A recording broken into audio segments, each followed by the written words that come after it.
Jimmy Goggles the God by H.G. Wells. Recording by Clayton Whittle.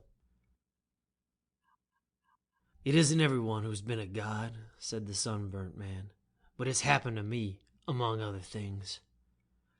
I intimated my sense of his condescension. "It didn't leave much for ambition, does it?" said the sunburnt man. "I was one of those men who were saved from the ocean pioneer. Gummy how the time flies. It's 20 years ago. I doubt if you'll remember anything of the ocean pioneer." The name was familiar, and I tried to recall when and where I had read it. The ocean pioneer. Something about gold dust, I said vaguely, but the precise, "That's it," he said. "In a beastly little channel where she hadn't no business in dodging pirates." It was before they'd put the kibosh on that business, and there'd been volcanoes or something, and all the rocks was wrong. There's places about sooner where you fair have to follow the rocks about to see where they're going next. Down she went in 20 fathoms before you could have dealt a whist with 50,000 pounds worth of gold aboard, it was said, in one form or another. Survivors? 3. "Ah, I remember the case now," I said. "There was something about salvage." But at the word salvage, the sunburnt man exploded into language so extraordinarily horrible that I stopped aghast. He came down to more ordinary swearing and pulled himself up abruptly. "Excuse me," he said, "but salvage." He leant over towards me. "I was in that job," he said. "Tried to make myself a rich man, and I got made a god instead. I've got my feelings." "It ain't all that jam being a god," said the sunburnt man, and for some time conversed by means of such pithy but unprogressive axioms. At last he took up his tale again. "There was me," said the sunburnt man, "and a seaman named Jacobs, and always the mate of the ocean pioneer. And him it was that set the whole thing going. I remember him now when we was in the jolly boat, suggesting it all to our minds just by one sentence. He was wonderful at suggesting things. There was 40,000 pounds, he said, on that ship, and it was for me to say just where she went down. It didn't need much brains to tumble to that, and he was the leader from first to last. He got hold of Sanders's and their brig. They were brothers. Then the brig was the Pride of Banya, and it was bought the diving dress, a second-hand one with a compressed air apparatus instead of pumping. He'd have done the diving, too, if it hadn't made him sick going down. And the salvage people were mucking about with a chart he'd cooked up, as solemn as could be, at Star Race, 120 miles away. I can tell you we was a happy lot aboard that brig, jokes and drink and bright hopes all the time. It all seemed so neat and clean and straightforward, and what rough chaps call a cert. And we used to speculate about how the other blessed lot, the proper salvagers, who'd started 2 days before us, were getting on, until our sides fairly ached. We all messed together in the Sanders's cabin. It was a curious crew, all officers and no men. And there stood the diving dress, waiting its turn. Young Sanders was a humorous sort of chap, and there certainly was something funny in the confounded thing's great fat head and its stare, and he made us see it too. Jimmy Goggles, he used to call it, and talked to it in like a Christian manner. Asked if he was married, asked how Mrs. Goggles was, and all the little Goggleses. Fit to make you split, and every blessed day all of us used to drink the health of Jimmy Goggles in rum, and unscrew his eye, and pour a glass of rum in him, until, instead of that nasty Macintoshness smell, he smelled as nice in his inside as a cask of rum. It was jolly times we had in those days, I can tell you, little suspecting, poor chaps, what was a-comin'. We weren't going to throw away our chances by any blessed hurry, you know, and we spent a whole day sounding our way towards where the ocean pioneer had gone down, right between 2 chunks of ropey gray rock, lava rocks that rose nearly out of the water. We had to lay off about half a mile to get a safe anchorage, and there was a thundering row who should stop on board. And there she lay, just as she has gone down, so that you could see the top of the mast that was still standing perfectly distinctly. The row ending and all coming in the boat. I went down in the diving dress on Friday morning directly it was light. What a surprise it was. I can see it all now quite distinctly. It was a queer-looking place, and the light was just coming. People over here think every blessed place in the tropics is a flat shore and palm trees and surf, bless 'em. This place, for instance, wasn't a bit that way. Not common rocks they were, undermined by waves, but great curved banks like ironwork cinder heaps, with green slime below, and thorny shrubs and things just waving upon them there, in that water glassy calm and clear, and showing you a kind of dirty gray-black shine, with huge flaring red-brown weeds, spreading motionless, and crawling and darting things going through it. And far away beyond the ditches and the pools and the heaps was a forest on the mountain flank, growing again after the fires, and cinders showering of the last eruption. And the other way, forest too, and a kind of broken, amphitheater of black and rusty cinders rising out of it all, and the sea in a kind of bay in the middle. The dawn, I say, was just coming, and there wasn't much color about things.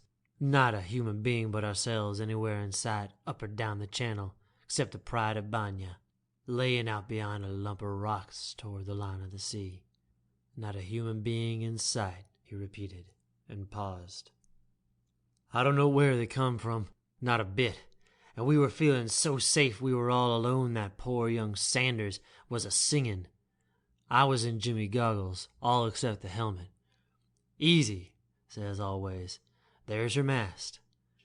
And after I had just one squint over the gunwale, I caught up the bogey and almost tipped out as old Sanders brought the boat around.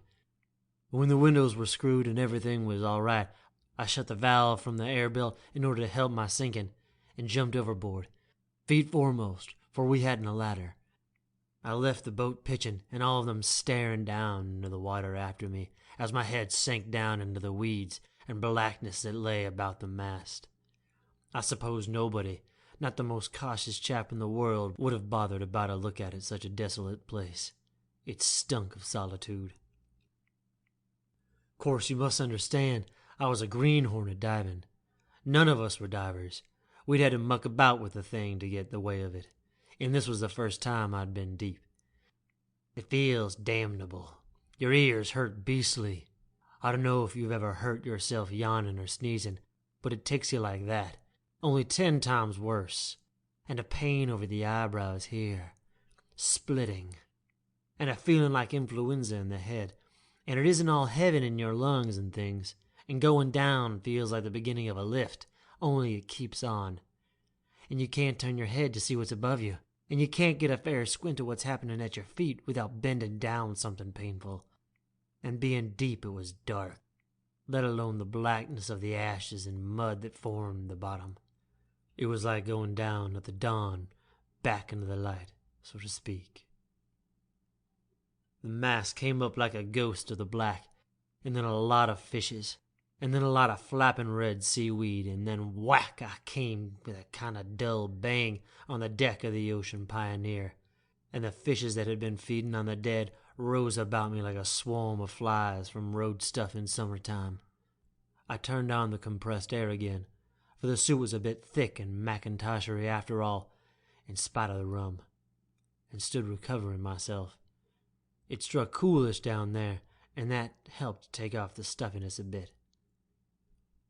When I began to feel easier, I started looking about me.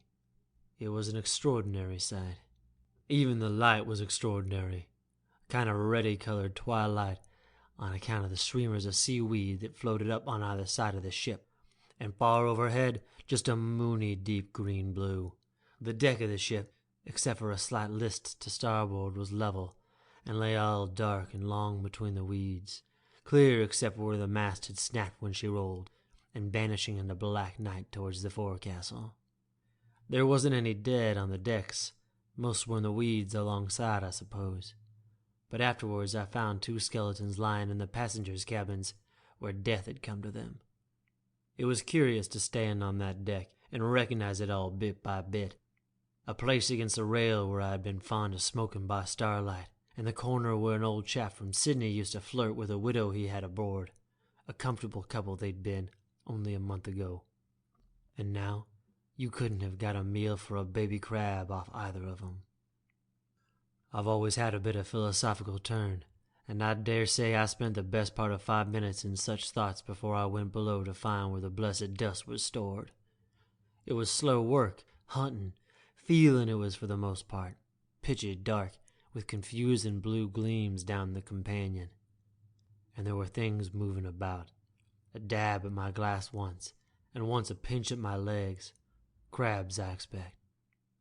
I kicked a lot of loose stuff that puzzled me, and stooped and picked up something all knobs and spikes. What do you think? It's a backbone. But I never had any particular feeling for bones. We had talked the affair over pretty thoroughly, and I always knew just where the stuffed box was stowed. I found it that trip. I lifted a box 1 end an inch or more. He broke off his story. I've lifted it, he said. As near as that. 40,000 pounds worth of pure gold. Gold! I shouted inside my helmet as it kind of cheered and hurt my eyes. I was getting confounded stuffy and tired by this time. I must have been down 25 minutes or more, and I thought this was good enough. I went up the companion again, and as my eyes came up flush with the deck, a thundering great crab gave a kind of hysterical jump and went scuttling off sideways. Quite a start it gave me. I stood up clear on deck and shut the valve behind the helmet to let the air accumulate to carry me up again. I noticed a kind of whacking from above, as though they were hitting the water with an oar, but I didn't look up. I fancied they were signaling for me to come up. And then something shot down by me, something heavy, and I stood a quiver on the planks.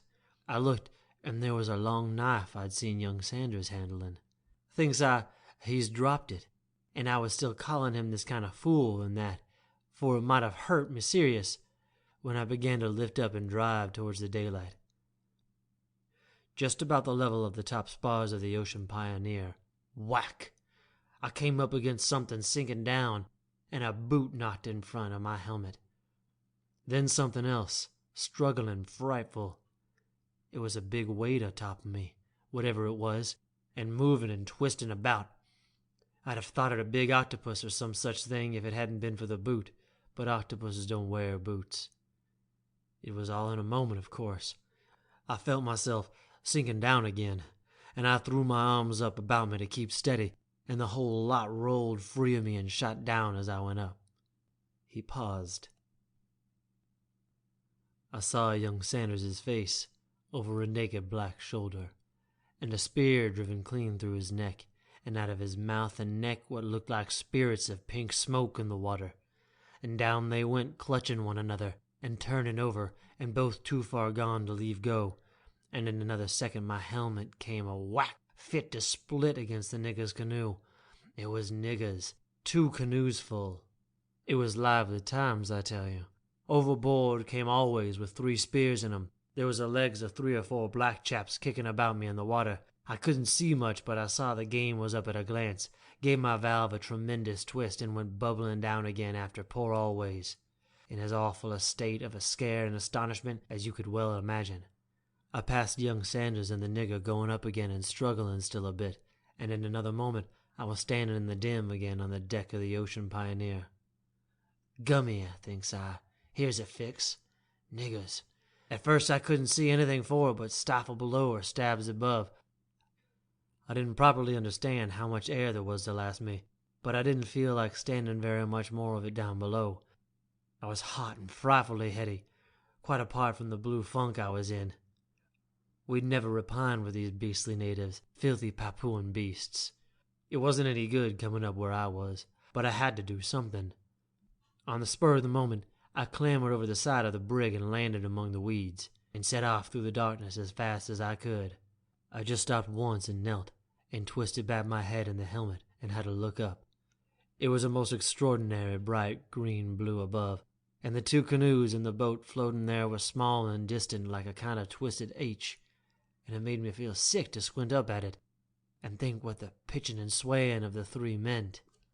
It was just about the most horrible 10 minutes I ever had, blundering about in the darkness, pressure something awful, like being buried in sand, pain across the chest, sick with funk, and breathing nothing as it seemed but the smell of rum and mackintosh. Gummy. After a bit I found myself going up a steeper sort of slope. I had another squint to see if anything was visible of the canoes and boats, and then kept on. I stopped with my head a foot from the surface, and tried to see where I was going, but, of course, nothing was to be seen but the reflection of the bottom. Then out I dashed like knocking my head through a mirror. Directly I got my eyes out of the water, I saw I'd come up on a kind of beach near the forest. I had to look around, but the natives and the brig were both hidden by a big, hummocky heap of twisted lava. The born fool in me suggested a run for the woods. I didn't take the helmet off, but eased open one of the windows, and after a bit of a pant, went on out of the water. You'd hardly imagine how clean and light the air tasted. Of course, with 4 inches of lead in your boot soles and your head in a copper knob the size of a football, and being 35 minutes underwater, you don't break any records running. I ran like a plowboy going to work, and halfway to the trees I saw a dozen niggers or more coming out in a gaping, astonished sort of a way to meet me. I just stopped dead, and cursed myself for all the fools out of London. I had about as much chance of cutting back to the water as a turned turtle. I just screwed up my window again to leave my hands free and waited for 'em. There wasn't anything else for me to do. But they didn't come on very much. I began to suspect why. "Jimmy Goggles," I says, "it's your beauty does it." I was inclined to be a little lightheaded, I think, with all these dangers about and the change in the pressure of the blessed air. "Who are you staring at?" I said, as if the savages could hear me. "What do you take me for? I'm hanged if I don't give you something to stare at," I said, and with that I screwed up the escape valve and turned on the compressed air from the belt until I was swelled out like a blown frog. Regular imposing I must have been. I'm blessed if they come on a step. And presently, one and then the other went down on their hands and knees. They didn't know what to make of me, and they was doing their extra polite, which was very wise and reasonable of them. I had half a mind to edge back seaward and cut and run, but it seemed too hopeless. A step back and they'd have been after me, and out of sheer desperation I began to march towards them up the beach with slow, heavy steps, and waving my blown-out arms about in a dignified manner, and inside of me I was singing as a small bit of tomtit. But there's nothing like striking an appearance to help a man over a difficulty. I found that before and since. People like ourselves, who are up to diving dresses by the time we're 7, can scarcely imagine the effect of one on a simple-minded savage. 1 or 2 of these niggers couldn't run, and the others started in a great hurry trying to knock their brains out on the ground, and on I went, as slow and solemn and silly-looking and artful as a jobbing plumber. It was evident they took me for something immense. Then up jumped one and began pointing, making extraordinary gestures to me as he did so, and all the others began sharing their attention between me and something out at the sea. "What's the matter now?" I said. I turned slowly on account of my dignity, and there I saw, coming around a point, the poor old Pride of Banya towed by a couple of canoes. The sight fairly made me sick, but they evidently expected some recognition, so I waved my arms in a striking sort of non-committal manner, and then I turned and stalked on towards the trees again. At that time I was praying like mad, and I remember over and over again, "Lord, help me through it. Lord, help me through it." It's only fools who know nothing of dangers can afford to laugh at praying. But these niggers weren't going to let me walk through and away like that. They started to kind of bow and dance at me, and sort of press me to take a pathway that lay through the trees. It was clear to me they didn't take me for a British citizen, whatever else they thought of me. And for my own part, I was never less anxious to own up to the old country. You'd hardly believe, perhaps, unless you're familiar with the savages, but these poor, misguided, ignorant creatures took me straight to their kind of joss place to present me to the blessed old black stone there. By this time, I was beginning to sort of realize the depth of their ignorance, and directly I set eyes on this deity, I took my cue. I started a baritone howl. Wow, wow. Very long and on one note, and began waving my arms about a lot, and then, very slowly and ceremoniously, turned their image over on its side and sat down on it. I wanted to sit down badly, for diving dresses ain't much wear in the tropics, or, to put it different like, they're a sight too much. It took away their breath, I could see, my sitting on their joss. But in less time than a minute they made up their minds and were hard at work worshipping me. And I can tell you I felt a bit relieved to see things turning out so well, in spite of the weight on my shoulders and feet. But what made me anxious was what the chaps in the canoes might think when they came back. If they'd seen me in the boat before I went down, and without the helmet on, for they might have been spying and hiding since overnight, they would very likely take a different view from the others. I was in a deuce of a stew about that for hours, as it seemed, until the shindy of the arrival began. But they took it down. The whole blessed village took it down.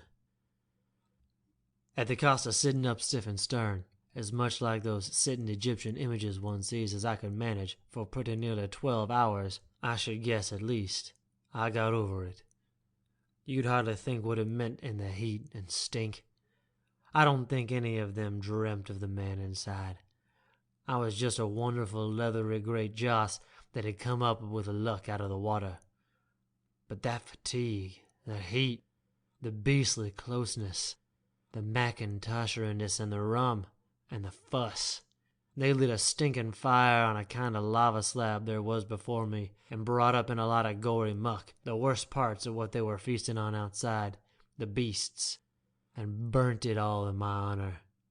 I was getting a bit hungry, but I understood now how gods managed to do without eating, what with the smell of burnt offerings about them. And they brought up in a lot of stuff that they'd got off the brig, and among other stuff, what I was a bit relieved to see, the kind of pneumatic pump that was used for the compressed air affair. And then a lot of chaps and girls came in and danced about me, something disgraceful. It was extraordinary in the different ways different people have of showing respect. If I'd had a hatchet handy, I'd have gone for the lot of 'em. They made me feel that wild. All this time I sat as stiff as company, not knowing anything better to do. At last, when nightfall came, and the Wattle Joss House place got a bit too shadowy for their tastes, all these here savages are afraid of dark, you know, and I started to sort of moo noise.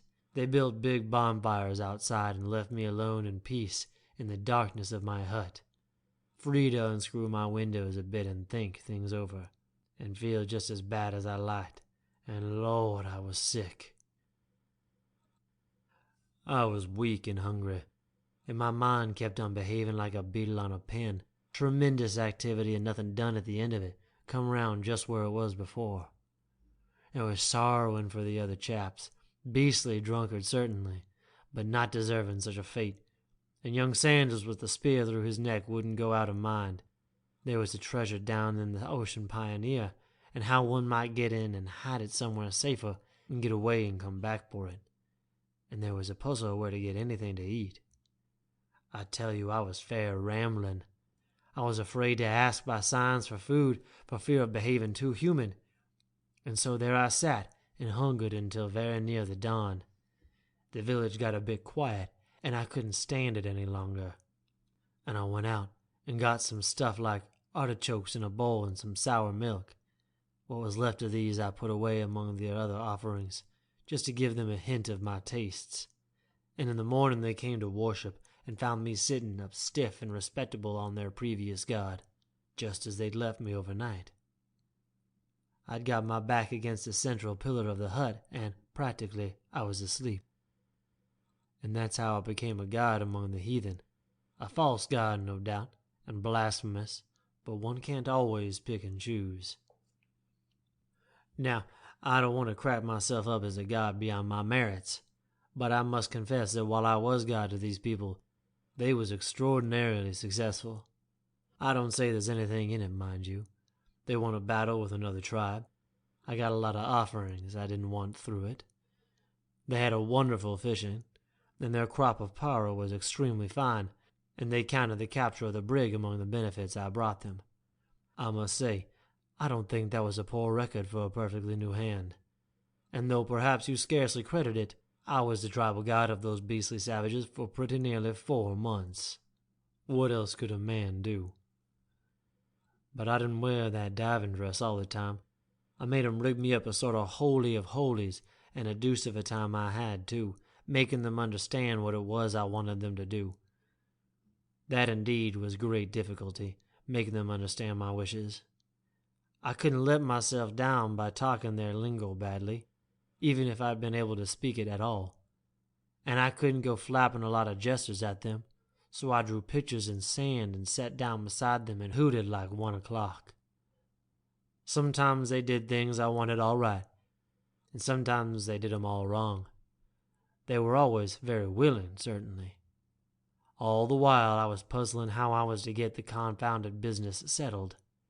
Every night before dawn I used to march out in full rig and go off to a place where I could see the channel in which the Ocean Pioneer lay sunk.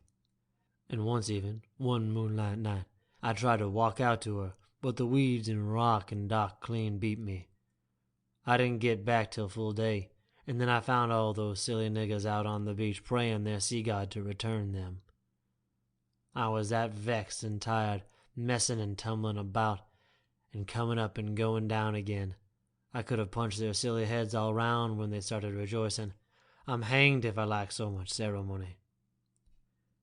And then came the missionary. That missionary. It was in the afternoon, and I was sitting in state over my outer temple place, sitting on that old black stone of theirs when he came. I heard a row outside and jabbering, then his voice speaking to an interpreter. They worship stocks and stones, he said, and I knew what was up in a flash. I had one of my windows out for comfort, and I sang out straight away on the spur of the moment. Stocks and stones, I says. You come inside, I says, and I'll punch your bloomin' head. There was a kind of silence and more jabbering, and then he came, Bible in hand, after the manner of them, a little sandy chap in specs and a pitch helmet.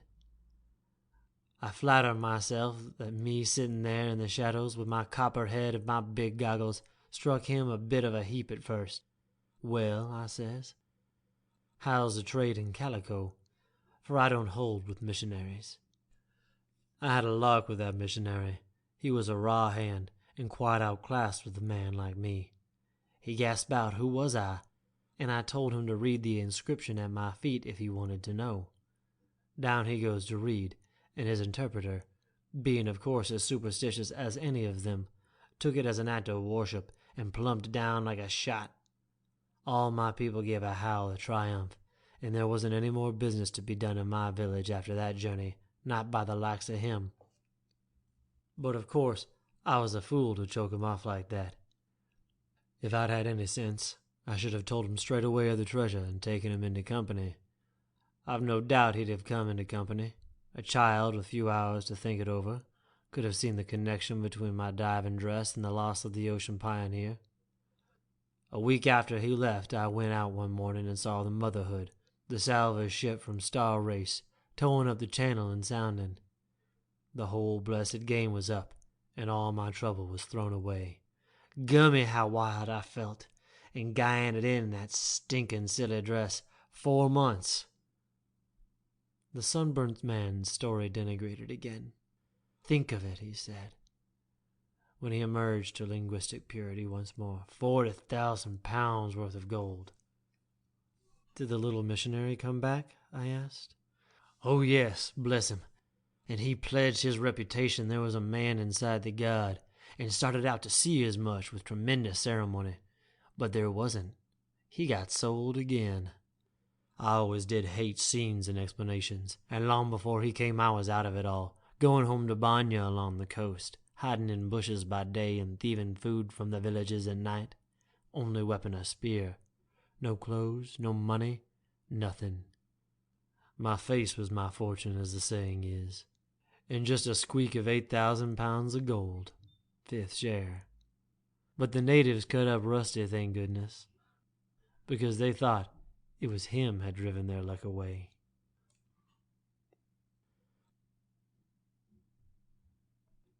Jimmy Goggles the God by H.G. Wells. Recording by Clayton Whittle.